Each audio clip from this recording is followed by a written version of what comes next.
Welcome to the Explainer. If you've been coding in Python for a while, you completely get how easy it is to pick up the basics. You write a script, it runs, job done. But here's the thing. There is a massive difference between knowing just enough Python to make a script work and actually mastering the language to build highly efficient professional-grade software. Today, we're talking about the Pythonic glow-up. We're going to dive into 5 fundamental, absolutely must-know concepts curated by Matthew Mayo over at KD Nuggets that will literally transition you from a beginner scripter to a pro software developer. But first, let me ask you something. Why do you use Python? For a lot of folks, the answer is kinda just because, right? Maybe it was the first language you were taught, or maybe you just really like the easy syntax. But honestly, that shouldn't be your only reason. Python didn't just accidentally become the absolute go-to language for AI, machine learning, and data science. It dominates those fields for very specific, powerful reasons. Mostly, it's built-in mechanisms for managing massive amounts of logic and data. It's time to stop using Python just because and start using it the way the pros do. All right, let's jump right into concept number 1, speed and lazy memory. Okay, let's look at this first glow up. We are moving from basic slow loops to powerful list comprehensions. Python is famously readable, but beginners often fall into the trap of writing really verbose code. Think about the clunky way. You set up an empty list, you write a standard for loop, and then you use that .append method over and over again to populate it. It takes up multiple lines, and honestly, it's inefficient. Now, think about the Pythonic way. By using a list comprehension, we accomplish that exact same task in a single, incredibly readable line of code. And it's not just about looking clean. List comprehensions are actually fundamentally faster under the hood than calling .append inside a loop. Now, what's really fascinating here is the real pro move, knowing exactly when to swap out that list comprehension for a generator expression. If you literally just change the square brackets to standard parentheses, boom, you create a generator. Why does this matter? Well, because generators evaluate lazily. Instead of processing a massive dataset all at once and just completely exhausting your computer's RAM, a generator hands you items one at a single time as you call them. It allows you to process unimaginably huge datasets without completely crashing your system's memory. Moving right along to concept number 2, wrapping functions with decorators. Let's tackle a classic amateur mistake, copying and pasting the exact same utility code everywhere across your project. We're talking about decorators. Simply put, a decorator is basically a wrapper around other functions or classes. It lets you modify their behavior without permanently changing their actual source code. Imagine you have a really heavy computation function, and you want to cleanly add a new feature to it, like, say, timing how long it takes to run, but you don't want to mess up the original function's logic. That is exactly what decorators do. Ah, yes, the clunky way. We've all been there. If you want to log how long several different functions take to run, you might manually add your start time, end time, and print statements into every single one of them. Duplicating 4 lines of timing code across 50 different functions makes your code messy, hard to read, and an absolute nightmare to update. But the Pythonic way, it instantly solves this.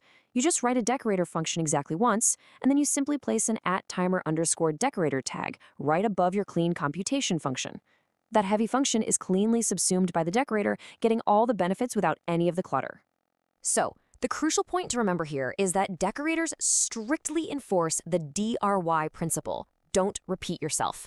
When you eventually step into a professional production environment, decorators are going to be absolutely essential for vital tasks like system logging, user authentication, and data caching. Okay, concept number 3, safe resource context managers. Whenever you deal with files, database connections, or network sockets, you're opening resources that are frankly notorious for causing system crashes if they're handled poorly. The old clunky way involves manually opening a file, doing something with it, and then explicitly forcing a close command. The problem? Well, if an error happens before that close command is reached, or if you simply forget to write it, you leak memory or permanently lock the file from other processes. It is incredibly prone to bugs. But the Pythonic way? It uses the with statement. This acts as a context manager. It's beautifully concise, and you get the setup and that easily forgotten teardown entirely for free. The moment the with block finishes, the file safely closes itself no matter what happens. It's a total lifesaver. Next up, concept number 4, flexible arguments and packing. As a beginner, you usually want to strictly define exactly what a function takes in. But what if you want to build a tool that can take 5 inputs, or maybe 50? You might not know exactly how many arguments it will eventually need. Python handles this elegantly with packing operators. We have args with a single asterisk, which collects any extra non-keyword arguments and packs them neatly into a tuple. And then we have kwargs with a double asterisk, which takes any extra named arguments and collects them into a highly organized dictionary.